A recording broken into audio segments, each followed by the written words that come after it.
So today I want you guys to think about this question. What do you know about you when it comes to food? Whenever I try to do a nutrition challenge for a set amount of time, I always try to come out on the other side of that with something more that I've learned about myself. In a lot of challenges, people are often focused on what's right. What's the right amount of protein? What's the right amount of sleep, water that I should get? And that's great. You want to learn those things. But also you want to do your best to learn what works best for you. So after you've been given recommendations for eating so much protein, see how you feel with that amount of protein. See if that's sustainable to eat that much protein over and over again. Right? This really comes back to taking the principles of nutrition and then applying it to you. Because everybody is so different when it comes to nutrition. There are foods that work great for one person and that don't work so great for others. And creating an awareness of how you feel with certain foods is invaluable information that you could possibly use for the rest of your life. When you look at learning about yourself with food in that view, you realize that taking 6 weeks or 8 weeks on a challenge is nothing compared to the return on investment that time will have if you try, say, giving up a certain food or going to bed at a certain time. You can learn so much about your health and change your health in that short amount of time that could last for the rest of your life. In a challenge, you might learn something about what foods give you the most energy or what foods rob you of it. You can learn about what foods or supplements are best for your performance in your workouts or what help you recover the most. Maybe you learned about cooking and how to cook something, or a new habit that you created and how that habit's going to fit into your existing lifestyle. Sometimes in a challenge, we get so caught up in the before and after metrics on the scale or in-body scan and fail to recognize the growth that we've had across our health spectrum. There's that cliche saying in sports that if you don't win, you learn.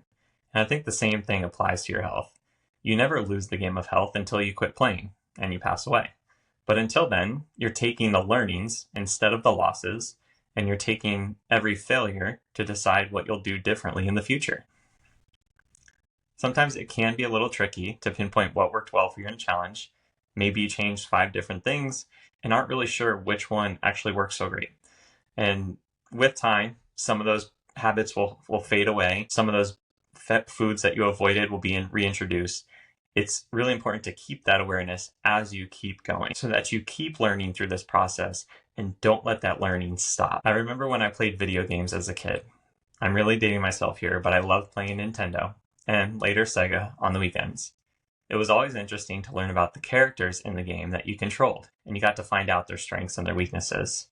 Many characters had bios or playing cards that would help you in getting the best out of that player. And I like to think of myself as kind of like that player in the game. I want you to picture yourself as this game character. If you had your bio or fun fact nutritional playing card, what are the 5 things that your bio would say about you?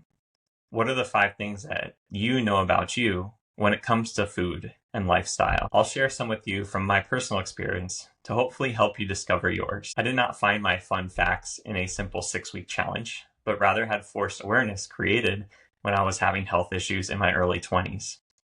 And even before that, when I was about 13-ish years old, I had an allergy test done. And I remember that I told me I had allergies to milk and dairy products.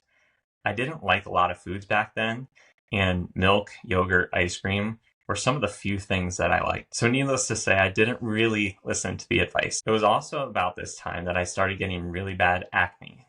I had pimples all over my face and body. And instead of giving up the food products that I was already told were bad for me and I was allergic to, I began taking Accutane, a prescription drug for acne. And some of the side effects of Accutane are digestive issues and anxiety, which I felt full on.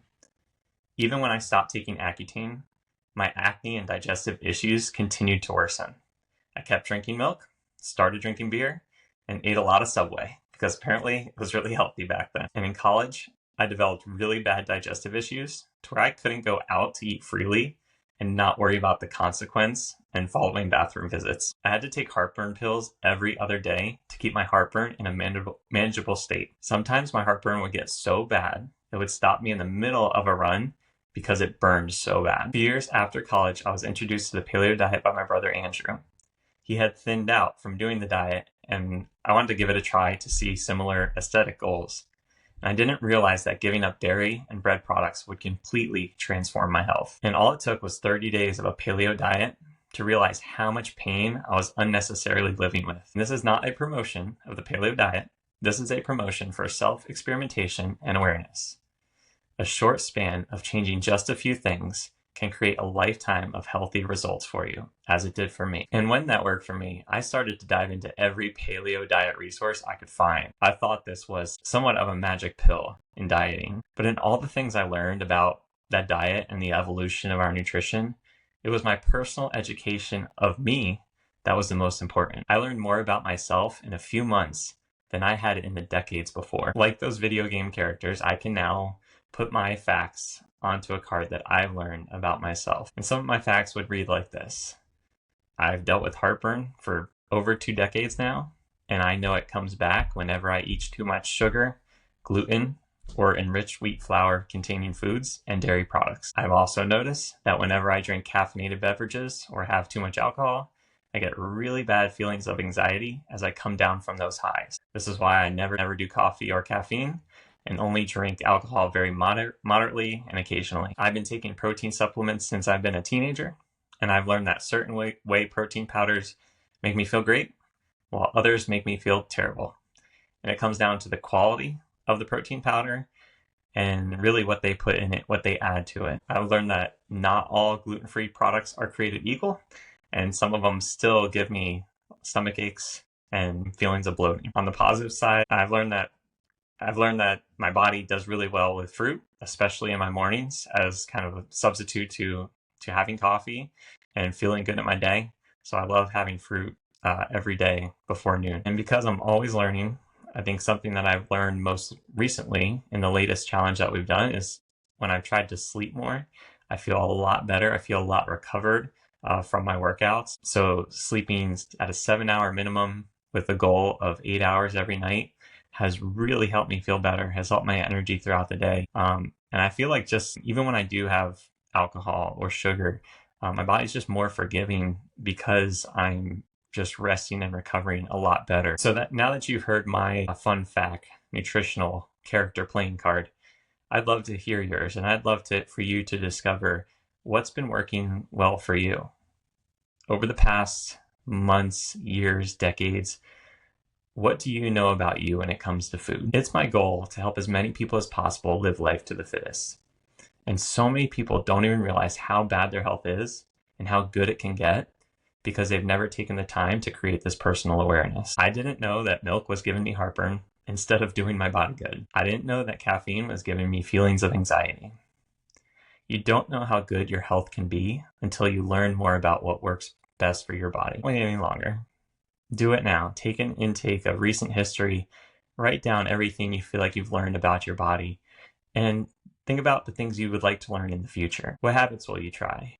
What foods will you try going without? I hope you learn more about you when it comes to food. There is definitely a healthier version of you on the other side of being armed with that information.